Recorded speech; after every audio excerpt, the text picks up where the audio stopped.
채권 시장은 펀더멘탈에 수렴할 것이고 그 펀더멘탈한 미국의 매크로 경제가 점진적으로 식어가고 있기 때문에 결론적으로는 국채 금리는 다시 내려올 수밖에 없을 것이다. 그래서 일시적으로 트럼프 이슈 때문에 딱 뜬 거는 오히려 투자하기에 너무 좋은 기회다.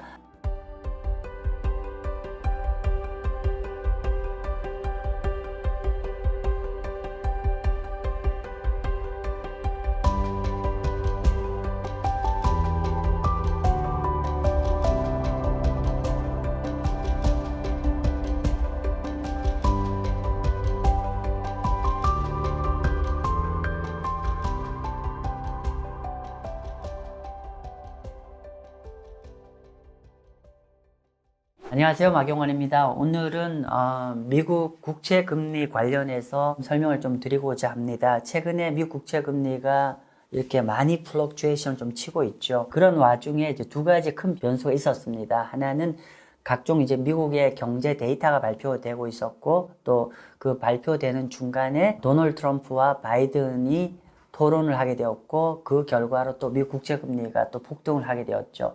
그러다 보니까 특히 미국 국채를 투자하시는 분들이 최근에 많이 혼란스러울 것 같아서 현재 이 시점에 이 크게 두 가지 변수를 어떻게 바라봐야 되고 어떤 전략을 여러분들이 구사하면 좋을지에 대해서 좀 여러분께 힌트를 드리고자 합니다.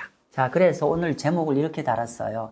트럼프 vs 매크로. 여기서 제가 생략된 단어가 있어요. 트럼프는 뭐냐면 이미 여러분 뉴스 기사를 보셔서 알겠지만은 재정 확대, 돈 푸는 트럼프. 이 변수가 더 중요할 것인가? 아니면은 요 생략되어 있어요. 식어가는 미국의 거시경제. 어느 쪽이 현재 미국 채권 투자할 때 더 중요할까? 이렇게 오늘 그 답을 좀 얻고자 합니다. 제가 트럼프 이슈는 긴 설명 안 드릴게요. 이건 실제로 막상 이제 그날 바이든과 토론을 하실 때 토론 딱 그 결과가 되면서 요 보시면은 여기가 트럼프의 지지율이고 여기가 바이든의 지지율인데 바이든 지지율은 급락해서 떨어지고 있고 그리고 트럼프 지지율은 확 올라가게 됐죠. 그래서 결과적으로는 도널드 트럼프가 만약에 두 분이 그대로 대선 후보로 유지되고 간다고 했을 때 트럼프가 당선될 확률이 굉장히 커졌고 그러면서 시장에서는 어떻게 반영했냐면은 여기 보시면은 요 검정 색깔 라인이 미국 10년 국채 금리예요. 10년 국채 그때 트럼프가 토론 다 끝나면서부터 이렇게 쫙 위로 올라갔어요. 즉 위로 올라갔다는 건 뭐냐면은 시장의 참여자들이 그러면 트럼프가 대통령이 되면은 어떤 정책을 구사를 할 것이고 그 정책에 따라서 향후 이제 투자 자산에 시장을 영향을 미치는데 시장에서 지금 해석하는 거는 아무래도 트럼프가 되면은 상대적으로 확장적 재정 정책을 할 가능성이 높아지고 그러면은 상대적으로 인플레이션이 좀 더 잘 안 잡힐 여지가 있고 그렇게 되면은 국채 금리는 현재 레벨에서 크게 못 내려가고 오히려 더 올라갈 수도 있지 않을까 이런 우려감이었고 실제로 지난주인가요? 지난주에 미국 국채 금리가 사실 도널드 트럼프 이슈 때문에 금리가 좀 많이 떴어요. 도널드 트럼프 때문에 금리가 뜨는 거는 채권 투자자 또 신규로 투자하고자 하는 분들한테는 너무나 좋은 투자 기회를 제공해 준다라고 설명을 드렸고 4.48까지 올랐잖아요. 60년 국채금리가 4.48일 때 제가 매수 사인을 좀 드렸습니다. 그러면 왜 제가 도널드 트럼프가 당선될 가능성이 커져서 그 걱정 때문에 금리가 쭉 올랐는데 불구하고 왜 오히려 그때가 국채를 사야 될 타이밍이라고 제가 제시했는지 이유는 바로 이것입니다. 최근 한 일주일인가요? 최근 일주일간 이제 미국의 주요 경제 데이터들이 쭉 시리즈로 발표되고 있는데 그 데이터들 모두 다 미국 경제가 식어가고 있다는 데이터들이 계속 나오고 있습니다. 결론부터 얘기하면은 트럼프의 어떤 정치적 이슈는 단기적으로 외생적 변수고 결국은 채권 시장은 펀더멘탈에 수렴할 것이고 그 펀더멘탈한 미국의 매크로 경제가 점진적으로 식어가고 있기 때문에 결론적으로는 국채 금리는 다시 내려올 수밖에 없을 것이다. 그래서 일시적으로 트럼프 이슈 때문에 딱 뜬 거는 오히려 투자하기에 너무 좋은 기회다라고 해석을 한 겁니다. 자, 그러면 제가 최근에 펀더멘탈한 매크로 지표들이 현재 최근에 어떻게 흘러갔는지를 간단하게 한번 체크해 보도록 하겠습니다. ISM 제조업 지표가 아니라 ISM 서비스 PMI 지표입니다. 자, 그런데 보통 이런 지표를 보실 때 어떻게 보셔야 되냐면 50을 기준으로 보는 거잖아요. 그런데 이번에 미국의 ISM 서비스업 지표가 50 아래로 떨어졌습니다. 이론적으로 50 아래는 경기 수축 국면이 되는 거죠. 그래서 이게 보시면 여기 데이터도 있지만은 2020년 5월 달 이후로 서비스업 PMI가 가장 낮게 떨어졌습니다. 보시면은요. 거의 최근 한 4년 만에 서비스 PMI가 가장 낮게 떨어졌고요. 요거를 월별로 본다고 했을 때도 이렇게 정말 이렇게 떨어지고 있죠. 그래서 이게 왜 중요하냐면은 여러분들 우리 그 마생투 구독자님들은 이미 경제 공부를 많이 하셔서 잘 아시겠지만은 기본적으로 미국은 서비스업의 나라잖아요. 근데 서비스업이 이렇게 50 아래로 떨어진 거는 사실 좀 굉장히 좀 중요한 이슈로 해석을 해야 될 것이고요. 그리고 제가 요 자리는 어떤 거냐면 방금 제가 말씀드린 게 서비스 PMI인데 동시에 제가 제조업 PMI도 한번 같이 비교해서 한번 볼게요. 그랬더니만 어떻게 되냐면은 요 앞쪽이 보면 여기 서비스 PMI고 여기가 제조업 PMI죠. 근데 이번 달에 발표된 데이터 공이 보면은 서비스 PMI 48.8 그리고 제조업 PMI 48.5 제가 자주 말씀드리지만 50을 기점으로 해서 50 아래로 가는 건 경기 수축 쪽으로 간다는 건데 현재 미국의 서비스업과 제조업 모두 다 50 아래로 즉 물 아래로 떨어졌다고 보시면 될 것 같습니다. 그렇게 되는 거고요. 그리고 중요한 거는 이 데이터가 앞으로 일시로 떨어진 건지 추세로 떨어진 건지를 우리가 힌트를 받으려고 하면 어떤 데이터를 봐야 된다? 제가 이렇게 표시해 놨습니다. 뉴 오더와 임플로이먼트를 보시면 될 것 같은데 뉴 오더와 임플로이먼트 그러니까 서비스업 신규 주문과 제조업 신규 주문 모두 다 지금 50 아래입니다. 경기 수축으로 떨어진 게 앞으로 더 진행될 가능성이 높다는 뜻이 될 거고요. 또 하나 봐야 될 거는 임플로이먼트 고용입니다.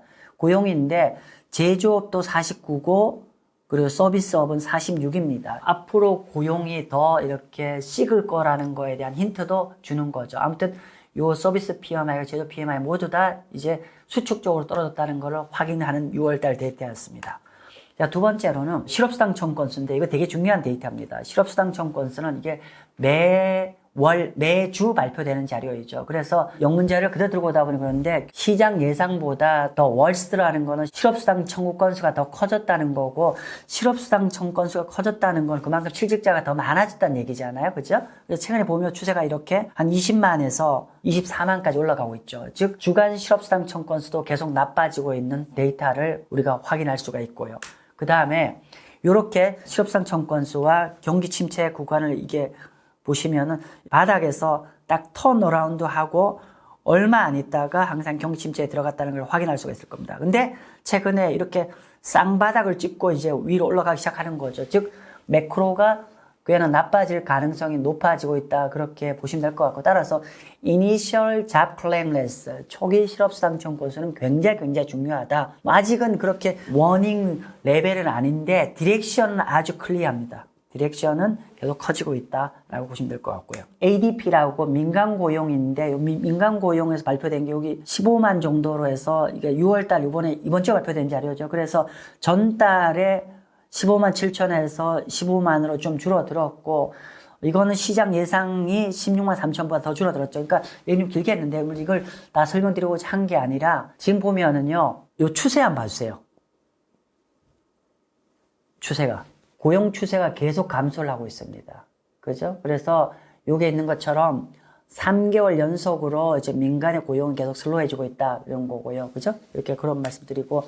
그 다음에 잡 오프닝, JOLT가 이번 주에 발표됐는데, JOLT, 잡 오프닝 숫자는 전달보다 약간 늘었는데, 그 잡 오프닝 JOLT 데이터 중에 어떤 데이터가 있냐면은, 실직자 대비 잡 오프닝, 요 수치가 있거든요. 그런데 이게 되게 중요한 얘기입니다. 무슨 말이냐면은 최근까지 실직자 대비해서 일자리가 계속 많았거든요. 코로나 영향 때문에 일하고자 하는 사람은 얼마 없고 일자리가 많다 보니까 일자리가 감소함에도 불구하고 실업률이 안 올라갔던 요인인데 그게 지금 아직도 여전히 실직자보다 아직 일자리가 더 많아요. 그런데 보시면은 계속 감소를 하고 있죠. 한때는 실직자 한 명당 일자리가 2개가 있었는데 그게 계속 줄어들어서 제가 기억나기는 전달이 1.35였고요.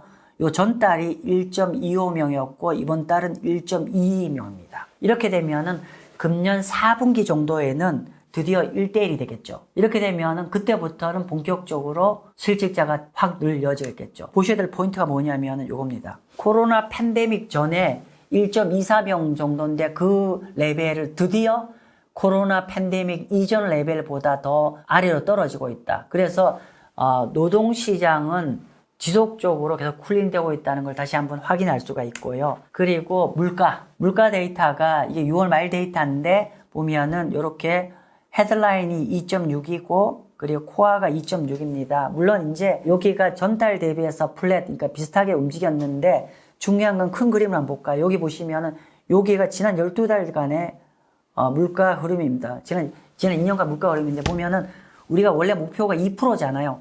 2%에 거의 근접해 가고 있다는 거죠. 물가도 계속 근접해 가고 있고 그러면 결론은 이제 제가 최근 한 일주일간 발표된 데이터를 다 한번 간단한 한번 터치를 해봤어요. 한 번만 더 정리해 볼까요? 지금 보면은 첫 번째 ISM 제조업 지표와 서비스업 지표 모두 다 50 아래로 경기 수축 국면으로 떨어졌다. 특히나 더 중요한 거는 미국 경제의 어떻게 보면 가장 주력인 서비스 PMI마저도 50으로 처음으로 떨어졌고 이거는 지난 4년 만에 가장 낮게 떨어진 거다. 그래서 제조업과 더불어 서비스업도 이제 본격적으로 쿨링되는 사인이 확인되었고 두 번째로는 주간 실업수당 청건 수가 최근에 보면은 여기 화살표도 있지만 꽤나 이제 증가세로 가고 있기 때문에 이거는 또 하나의 노동시장이 계속 좀 쿨링되고 있다는 시그널을 확인할 수가 있었고요. 민간 부분의 비농업 일자리 숫자도 전달 대비 감소했고, 그리고 시장 예상보다 더 감소를 하고 있어서 계속 이제 노동의 일자리가 계속 감소하고 있다는 것을 확인할 수가 있고, 그리고 금주 초에는 JOLT 데이터 중에 잡 오프닝 레이트가 있는데 거기에 실직자 대비 일자리 수도 지금 전달은 1.25였는데 이게 다시 1.22로 감소를 하면서 아마도 금년 4분기 정도에는 일자리와 일하고 싶은 사람들이 이제 크로스가 될 것 같아요. 그러면 그때부터는 아마 본격적으로 실업률이 올라갈 거라는 거를 말씀드렸는데 현재 그 방향을 계속 가고 있고 마지막으로는 이제 미 연준이 가장 중요하게 생각하는 코어 PCE도 연준의 목표 물가 거의 근사치로 가고 있다. 정리를 하면은 물가와 전체 노동시장 모두 다 지금 계속 식어가고 있는 거를 다시 한번 확인할 수 있습니다. 지난주 후반에 일시적으로 도널드 트럼프 이슈 때문에 이런 미국의 1년의 경제가 식어가는 거에 대해서 잠시 이제 잊어버리고 있었을지 모르겠지만은 결과적으로는 경제는 채권 시장은 이런 펀더멘탈 요인에 더 수렴할 거라고 보여집니다. 따라서 이렇게 경제가 쭉 경제 식어간다고 했을 때 원래 이렇게 떨어지는데 이 와중에 일시적으로 도널드 트럼프 이슈가 딱 발생했어요. 트럼프 이슈가 발생해서 금 딱 떴거든요. 그러면 결론적으로는 이런 트럼프 이슈는 일시적 요인이고 물론 장기적으로 가면 트럼프 이슈가 분명히 채권 시장에 영향을 미치겠지만은 우리가 한 6개월에 1년 정도 바라본다고 하면은 현재 매크로가 더 중요한 이슈이기 때문에 결국은 이 이슈는 다시 한번 결국 펀더멘탈에 트럼프 이슈가 펀더멘탈한 매크로 이슈로 수렴할 거다. 이게 트럼프 때문에 금리가 떠서 무서워요가 아니라 오히려 이럴 때일수록 여러분들이 펀더멘탈을 더 집중해서 보시면은 오히려 현재 좋은 채권 투자 기회로 활용할 수 있을 것 같습니다. 네, 오늘 여기서 마치겠습니다. 감사합니다.